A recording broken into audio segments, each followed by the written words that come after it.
बिस्मिल्लाहिर्रहमानिर्रहीम। अस्सलाम वालेकुम students and viewers. Sir Zafar YouTube के जी ट्यूटर चैनल से टॉपिक है हमारा आज रियाज़ियाती मुआशियात में क्रैमर रूल। तो स्टूडेंट क्रैमर रूल में हम आज ये देखेंगे साइमल्टेनियस इक्वेशन हल कैसे होती हैं। इससे पहले यही मुसावातें जो है वो मैंने सादा तरीके से भी फैक्टर के तरीके से भी फैक्टराइजेशन के तरीके से भी हल करके दी हैं। काइंडली में वो वीडियो देखिएगा। तो स्टूडेंट यहाँ हमें आज करना क्या है, सिंपल सा काम है हमारे पास। जब आप इस तरह की दो इक्वेशंस दी गई हों और उनमें दो वेरिएबल्स की और एक कांस्टेंट की डिजिट हो, यहाँ पहली मुसावात में दूसरी मुसावात में दोनों में एक एक वेरिएबल है एक्स और वाई, और आपने क्या करना है कि जिनमें वेरिएबल मौजूद है उनके वेरिएबल को हटाकर एक मैट्रिक्स बनाते हैं। यहाँ हमारे पास है 3 और यहाँ है हमारे पास 5। दूसरी मुसावात में हमारे पास है 4 और -7। ये हमारे पास एक मुसावात बन गई जिसे हम ए फ़र्ज़ कर लेते हैं।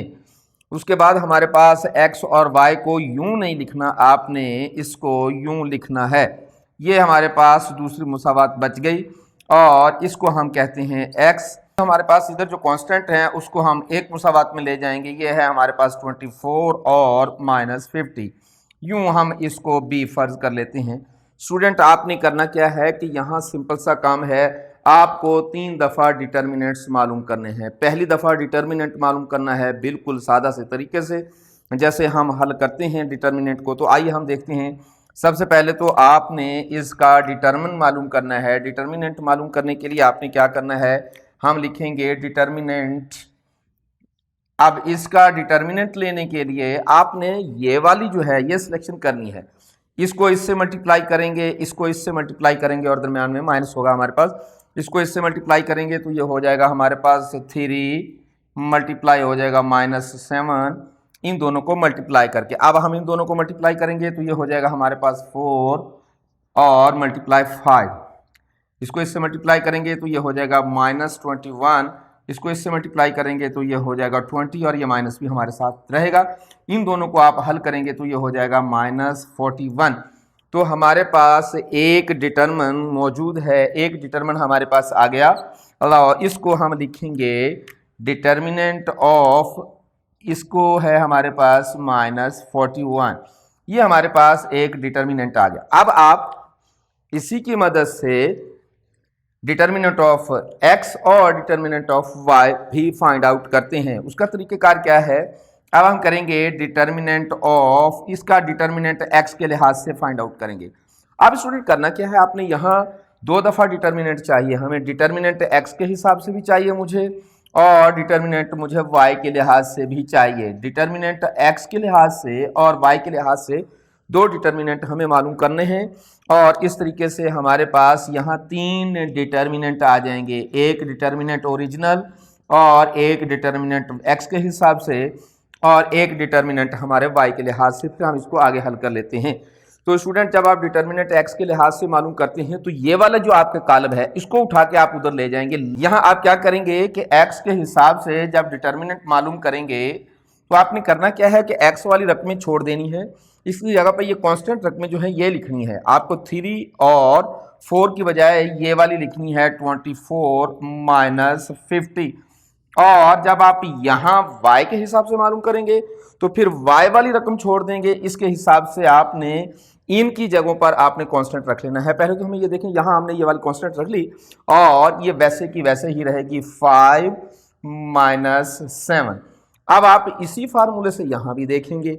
यहाँ आप चूंकि y के लिहाज से मालूम करें लिहाजा y की रकमें नहीं लिखेंगे और दूसरी रकमें लिखेंगे। ये है हमारे पास, और y के जगह पर हम ये वाली रकम जो है कांस्टेंट हमारे पास वो लिखेंगे। जब आप x के लिहाज से डिटर्मिनेंट मालूम करते हैं तो x की जगह पर ये वाले कांस्टेंट आ जाएंगे। जब आप y के लिहाज से डिटर्मिनेंट मालूम करेंगे तो y की जगह पर ये कांस्टेंट आ जाएंगे। बाकी बिल्कुल एग्जैक्टली वही फार्मूला है सारे का सारा। आप इसको हल कर दें, क्या करेंगे, हम इसको और इसको मल्टीप्लाई करेंगे तो ये हो जाएगा हमारे पास 24 और मल्टीप्लाई करेंगे 7 से, माइनस ये रकम मल्टीप्लाई ये रकम, ये है हमारे पास 50 माइनस का और मल्टीप्लाई करेंगे आप इसको इससे, तो ये हमारे पास रकम बच जाएगी। इसको इससे ज़रब करेंगे तो हमारे पास बन जाएगा 168 और ये 168 जो है वो माइनस का बनेगा। ये हमारे पास माइनस है, ये हमारे पास प्लस माइनस है, दोनों माइनस माइनस होकर हो जाएंगे प्लस। 50 को 5 से मल्टीप्लाई करेंगे तो ये हो जाएगा हमारे पास कुछ यूं। अब आप 68 में से इसको माइनस करेंगे तो ये हमारे पास आएगा 82।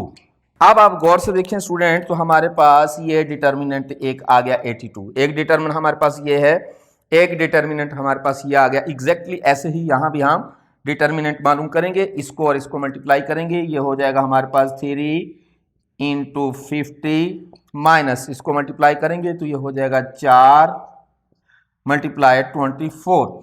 वही फार्मूला है हमारे पास, और इसको हल करेंगे तो ये हो जाएगा हमारे पास -150, और ये दोनों माइनस है तो ये माइनस रहेगा हमारे पास, ये हो जाएगा हमारे पास 90। तो स्टूडेंट ये दोनों माइनस हैं तो इसको हम जमा करेंगे, इसको और इसको, तो ये हो जाएगा हमारे पास -246। तो एक डिटर्मिनेंट हमारे पास ये भी आ गया, ये है हमारे पास -246। अब हमारे पास 3 डिटर्मिनेंट आ गए। एक डिटर्मिनेंट ये आ गया जो कि x के लिहाज से है, एक डिटर्मिनेंट ये आ गया जो कि y के लिहाज से है, और एक डिटर्मिनेंट हमारे पास ये आ गया जो कि हमारा ओरिजिनल डिटर्मिनेंट है। अब हमारे पास 3 डिटर्मिनेंट्स आ गए।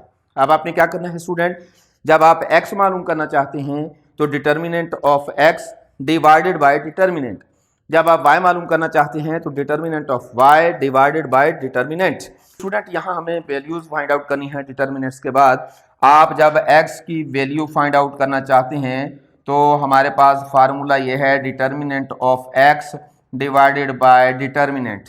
जब आप y को मालूम करना चाहते हैं तो आप लिखेंगे डिटर्मिनेंट y के लिहाज से डिवाइडेड बाय डिटर्मिनेंट। अब आप क्या करेंगे, डिटर्मिनेंट x के लिहाज से जो हमारे पास आया है ये 82, आप यहाँ लिखेंगे 82 डिवाइडेड बाय डिटर्मिनेंट -41। इसको हल करेंगे तो ये आ जाएगा स्टूडेंट्स हमारे पास -2।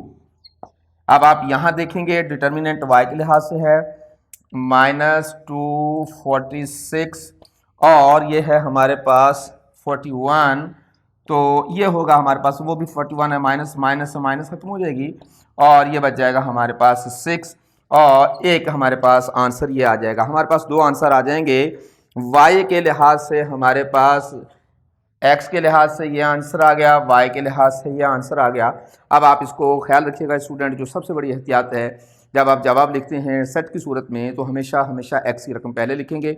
फाइंड आउट भले आप x बाद में करें या y बाद में करें, कोई फ़र्क नहीं पड़ेगा, लेकिन जब आप सेट की सूरत में इसको लिखते हैं तो हमेशा x को पहले लिखेंगे। x की जो वैल्यू है वो है -2, आप ये पहले लिखेंगे। y की 6 है, ये बाद में लिखेंगे। तो आपने सेट की सूरत में, हल सेट की सूरत में से यूँ लिखना है। अगर आपने गलती से 6 पहले लिख दिया और -2 जो कि x की वैल्यू वो बाद में लिख दी, तो आपका सारा किया हुआ काम जो है वो गलत तस्वर होगा। x की वैल्यू पहले लिखनी है हमेशा, y की वैल्यू बाद में लिखनी है, तो फिर आपका आंसर ठीक होगा।